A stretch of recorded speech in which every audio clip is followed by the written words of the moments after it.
con estas diferencias ideológicas muy grandes entre Lula y diferencias personales, entre ambos presidentes. Exacto, bueno, Milei siempre le achaca a Lula da Silva que se entrometió en la campaña presidencial. No, lo hizo. Claro, pero Milei dijo hay que votar a Sergio Massa, ¿cómo? Exacto, pero Milei siempre recuerda esa cuestión. Lula da Silva habla de las descalificaciones de parte de Milei, que lo trató de comunista, que lo trató de corrupto, así que así está el vínculo. Y ahora el llamado a consulta. En realidad fue descriptivo, ¿no? ¿Qué sé yo? Corrupto, que estuvo preso por corrupción, y comunista, que no es un insulto, qué sé yo. Milei alegó eso cuando le... Así como a Milei le dicen, qué sé yo, no sé, ultraderecha. Lula conversó hoy sobre las relaciones brasilero-argentina con el ministro Mauro Vieira y con el embajador de Brasil en Buenos Aires, Julio Vitelli, llamado a consultas para tratar el estado de las relaciones bilaterales. Un pasito más, un peldaño más en la escalada de la tensión entre Lula y Milei. Sí, Paulita. Sí, así es, Edu, como vos lo contás, recordemos que las últimas fricciones se habían dado cuando Lula le había pedido a Milei que le pidiera disculpas tanto a él como al pueblo brasileño si quería iniciar una conversación bilateral. Después Milei va a este evento de fin de semana en una cumbre conservadora con Jair Bolsonaro, sin nombrarlo a Lula, le tira algunos dardos, pero no lo nombra, y ahora este comunicado que hace Itamaraty después también publicó otra foto entre el ministro Mauro Vieira y el propio Vitelli, ratificando esto que vos contabas, que ha llamado a consulta al embajador en la Argentina. Es una situación que se dio con otros países de la región, con que Milei tuvo algunas fricciones. Hay que ver cómo sigue esto. Recordemos que Mondino, allí es un enlace también, que ha tratado de bajar las fricciones en distintas oportunidades con el propio Vieira. Y en el Mercosur. Y en el Mercosur mismo, una cuando foto le consultaron. con Lula, una conversación ahí, qué sé yo. Exacto, una foto después de un almuerzo que habían tenido las distintas representaciones. Recordemos que fue Mondino en representación del gobierno argentino. Acá estamos viendo la otra foto que te comentaba, que es entre Vieira y Vitelli, ratificando esto, que Brasil llamó a consulta a su embajador, lo que marca, digamos, el nivel de tensión que hay en el vínculo bilateral, con estas diferencias ideológicas muy grandes entre Lula y diferencias Javier personales, Milei, entre ambos presidentes. Exacto, bueno, Milei siempre le achaca a Lula da Silva que se entrometió en la campaña presidencial. Claro, se entrometió, lo hizo. Claro, pero Milei dijo hay siempre que votar lo recuerda. a Sergio Massa, ¿cómo? Exacto, pero Milei siempre recuerda esa cuestión. Lula da Silva habla de las descalificaciones de parte de Milei, que lo trató de comunista, que lo trató de corrupto. Así que así está el vínculo y ahora el llamado a consulta. Bueno, en realidad fue descriptivo, ¿no? ¿Qué sé yo? Corrupto, que estuvo preso por corrupción, y comunista, no es un insulto, qué sé yo. Milei alegó eso cuando así como a Milei le dicen, qué sé yo, no sé, ultraderecha, o le dicen como al presidente, le dicen qué sé yo, sí, de ultraderecha, ponele, qué sé yo, eso. Bueno, no justamente cuando Lula le dice a Milei, pedime disculpas a mí, al pueblo brasileño, si hay un intento de iniciar conversaciones, porque recordemos que no se vieron, todavía no tuvieron un encuentro bilateral Milei y Lula da Silva, el propio Milei, cuando es consultado al respecto de los dichos que había tenido con respecto al propio Lula, dice, bueno, son dos cosas, según la visión de Milei, que son atinadas por este tema de comunista y corrupto. Bueno, así está la relación bilateral. Vamos a ver cómo sigue. Es un llamado a consulta por el momento y es esta la forma en que Brasil lo comunicó, ¿no? Con estas fotos y esos tweets. Bueno, muy bien. William, ¿nos metemos en la economía? Sí, vamos a hablar un poco y vamos a entrar más en detalle, Eduardo, de lo que fue la jornada en lo financiero hoy, con la caída del 8% en los dólares en la bolsa, el contado con liqui y el MEP. Ahí le tenemos nuestro cuadro de resumen que mostramos en la apertura. El MEP a 1.305, el contado con liqui 1.318. Seguramente vamos a ver en las próximas jornadas que se van tratando de recortar esas brechas que hay intradólares, es decir, el libre con el contado con liqui y con el MEP. Seguramente se van a arbitrar en las próximas jornadas, pero claramente tuvimos un debut de las medidas con bastante tono positivo en lo cambiario y con el Banco Central comprando cerca de 36 millones de dólares aproximadamente, que seguramente los pesos emitidos para comprar esos 36 millones los va a esterilizar, los va a sacar del mercado en las próximas jornadas. Así que seguramente vamos a ver el debut, si querés, del nuevo esquema monetario en las próximas ruedas. Una aclaración respecto a lo sucedido en la bolsa. Cayó 10% el índice Merval. ¿Pero por qué?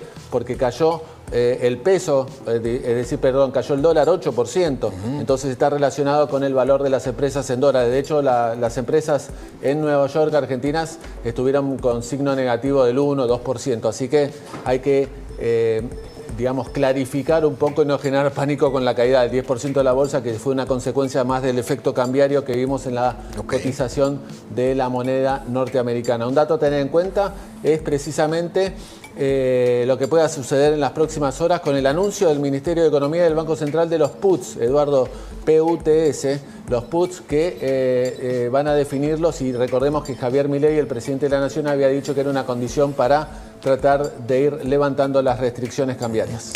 Bueno, muy bien, con nosotros Ramiro Castiñeira, economista integrante del Consejo de Asesores Económicos del presidente Milei. ¿Qué tal, Ramiro? Gracias por estar.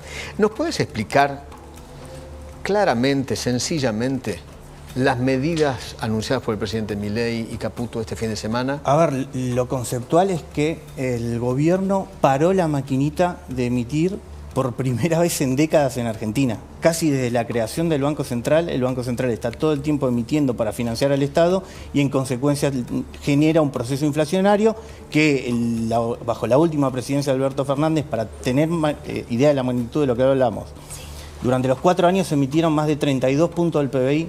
El último año en particular se emitieron 10 puntos del PBI y para llevarlo a dólares equivale 10 puntos del PBI a emitir por el equivalente a 60.000 millones de dólares, con demanda cero de pesos.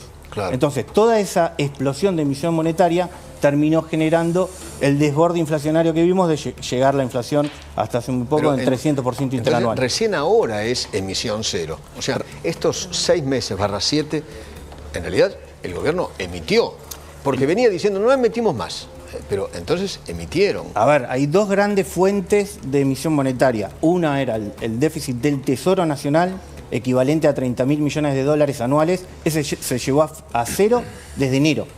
Y después el otro gran déficit es el déficit cuasi fiscal por los intereses de la LELIQ, que eso se llevó desde 60.000 millones de dólares, recién ahora o recién este mes va a llegar a cero. Y vos fíjate el ajuste fiscal. A partir de ahora no emiten un peso más para comprar dólares.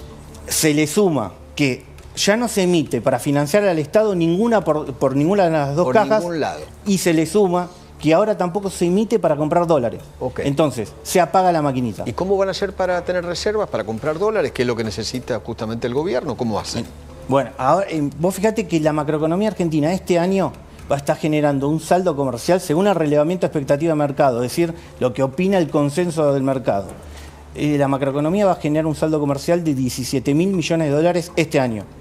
A eso hay que sumarle ahora lo que está, el trabajo de la ley bases, el trabajo del blanqueo, del DNU, está buscando activar nuevamente la cuenta capital. ¿El blanqueo cuánto le va a dar? ¿1.500 millones de dólares? Todavía falta la instrumentación, pero evidentemente el RIGI y el blanqueo va a sumar dólares a la macroeconomía argentina. ¿De acá a cuándo? En los próximos meses, evidentemente, cuando eso antes del fin de año.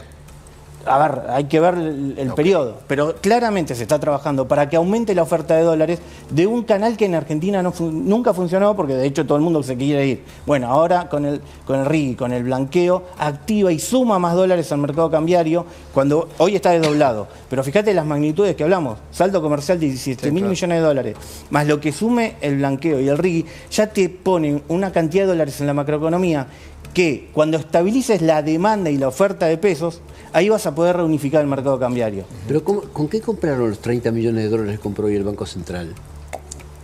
No, hoy los compró con emisión, pero la va a reabsorber mañana o pasado mañana. O quizás, quizás lo absorbió hoy, no tengo la información. Me contaron precisamente ¿sí? que incluso como las operaciones son temas uno, es decir, se liquidan mañana. Entonces, ¿hoy fue el último día que se emitió pesos?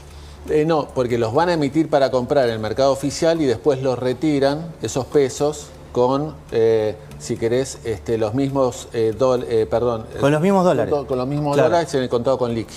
Así, si compró 36 millones de dólares en el mercado oficial de cambio, terminará vendiendo 26 millones de dólares en el mercado contado con liqui. En el neto se queda con una parte del Banco Central y en la otra la volcó al mercado, pero justamente es para neutralizar toda la emisión monetaria. Esto hizo caer hoy los dólares casi 100 mangos en un día. De 1.500 a 1.004 y pico. Mira, puede ser la medida puntual, sí, pero conceptualmente que Argentina ya no tenga más déficit fiscal, que es la esencia, es el norte de todo el programa macroeconómico. O sea, ¿se regeneró la confianza en los mercados entonces?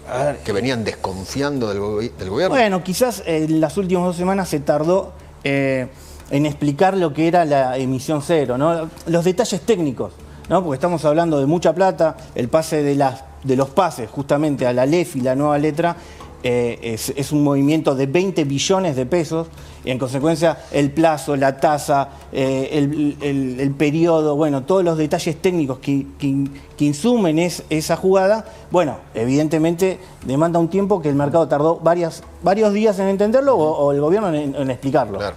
Ramiro, el número 2 del Banco Central, Vladimir Berning, hizo una presentación en Nueva York y mostró una planilla que dice que la inflación de julio, es decir, el mes en curso, sería del 3,7%, muy baja. En tu consultora, en Econométrica, ¿qué están proyectando? En línea con ese número estábamos trabajando con 3,8, así que mira, Vladimir, el vicepresidente del Banco Central está trabajando con 3,7, que te diría que es la proyección más baja del mercado hoy en el momento. Pero está en línea, están justamente, vos fíjate, pasamos de diciembre 25% de inflación mensual, alimentos y bebidas 30% de inflación mensual, al último dato que fue inflación de alimentos y bebidas 3% y después del ajuste de tarifas, el total dio un poquito más, 4,6. Bueno, ahora, como no hay aumento de tarifas, aún con la helada está pegando en frutas y verduras y va a generar cierto aumento de frutas y verduras, aún así la inflación es un fenómeno macroeconómico generalizado.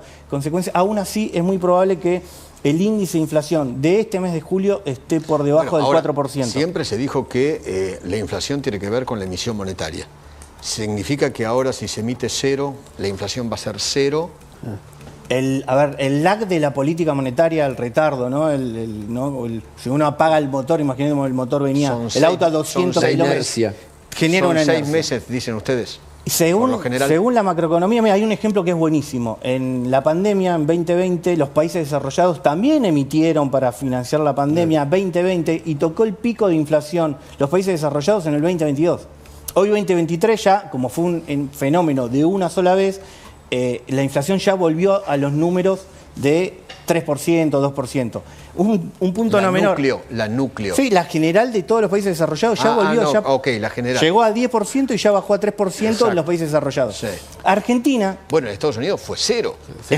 O deflación, sí, en realidad. Deflación. El mes pasado fue 0,1 negativo. Claro, el 3% cuando hablo de la interanual, claro, sí. ¿no? de 12 meses... Porque ellos... Pero los norteamericanos se volvían locos cuando la inflación estaba 1 o 2% mensual. ¿Te acordás? En plena pandemia. Claro. ¿No? Porque Biden emitía billetes. Cheques. Lo llevaba cheques. A cada familia le llevaba un cheque. De $1.500. Claro. Fíjate este detalle porque Argentina emitía antes de que arranque la pandemia. Emitía durante la pandemia y fue el único país que emitía para financiar el Estado después de la pandemia. Claro. E incluso tuvo la particularidad que, producto del plan Platita, Argentina estaba emitiendo más en el último año de Alberto Fernández que en el primero de plena pandemia. De estos 10 puntos del PBI, esta emisión de $60.000 millones para financiar el Estado. Las barrabasadas de Alberto, Cristina y Sergio Massa en el último año de gobierno de ellos, ¿hasta cuándo se van a sentir este año? ¿Cuándo es el último momento? ¿Hasta cuándo? En el proceso inflacionario podemos decir que a partir ya del segundo año entero, ¿no? 24 meses enteros, ya la inflación responde a, si querés, ejercicio del gobierno. A partir de enero del 25 es todo responsabilidad de Javier Milei. Eso en lo monetario, pero en lo estructural el daño que se hizo... Es monumental, ¿no? Esos son generaciones, ¿no? Y supongamos que Cuba recupera la democracia, al otro día Cuba no es Miami, ¿no? Unos años a Cuba recuperar el esplendor que tuvo antes que toda la dictadura la destruya, lo mismo que Venezuela. Bueno, en Argentina, y tomando distancia de que lo loco de Argentina es que el peronismo copió la política económica de una dictadura en plena democracia. Eso es lo que te quiebra, decir no puede ser, esto te hackea la Matrix. En consecuencia, el recuperar todo lo perdido, todo el que se quieran ir todas las empresas, ¿no? todo ese fenómeno que vivió Argentina, donde impacta a todos los ciudadanos argentinos, no importa en qué condición y en qué estructura social, porque Argentina se empobreció de manera generalizada. Claro, en consecuencia, eso lleva más tiempo. Pero bueno, siempre hay un punto de inflexión y siempre hay un arranque para cambiar y me parece que arrancó. Ramiro, gracias. Gracias por favor. venir. Gracias, muchísimas gracias.